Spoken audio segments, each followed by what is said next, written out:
धीरूभाई अंबानी वारले त्यावेळेला मी कॉलेजला होतो आणि त्यावेळेचं एक आर्टिकल होतं पेपरमधलं की अमिताभ बच्चन लीलावती हॉस्पिटलमध्ये दाखल धीरूभाई अंबानी यांना बघण्यासाठी प्रकृती विचारण्यासाठी किंवा बघण्यासाठी म्हणून लीलावतीमध्ये. मग त्यावेळेला मला पडला प्रश्न, यार धीरूभाई अंबानी कोण आहे? अमिताभ बच्चन सारखा माणूस त्या व्यक्तीला बघायला जातो म्हणजे कोण आहे ते?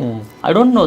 टिल दॅट टाइम कोण अंबानी आहेत मला काही देणं घेणं नव्हतं किंवा मला काही अवेअरनेस नव्हता. देन 2-4 दिवसानंतर ते जेव्हा पासअवे झाले त्यानंतरचं आर्टिकल होतं की धीरूभाई अंबानी गेले, किती तर 65,000 करोड रुपयांचा संपत्तीचा मालक हरवला, अशा पद्धतीचं ते काहीतरी आर्टिकल होतं. आणि देन आय थॉट की यार एक व्यक्ती त्याच्या एकट्याच्या आयुष्यामध्ये 65,000 करोड रुपये निर्माण करू शकतोय, हाऊ इट इज पॉसिबल. मग ती स्टोरी वाचली, सगळ्या गोष्टी वाचल्या आणि मग ते कम्पॅरिझन सुरू झालं माझ्या आतमधलं की वेगळं काय आहे त्या व्यक्तीकडं. जो व्यक्ती 65,000 करोड रुपयांचं साम्राज्य निर्माण करतो त्याच्यात आणि माझ्यामध्ये वेगळं काय? माझ्यासारखेच 2 हात, पाय, कान, नाक, डोळे सगळं काही सेम आहे. बरोबर. कदाचित माझ्या एवढे ते शिकलेही नसतील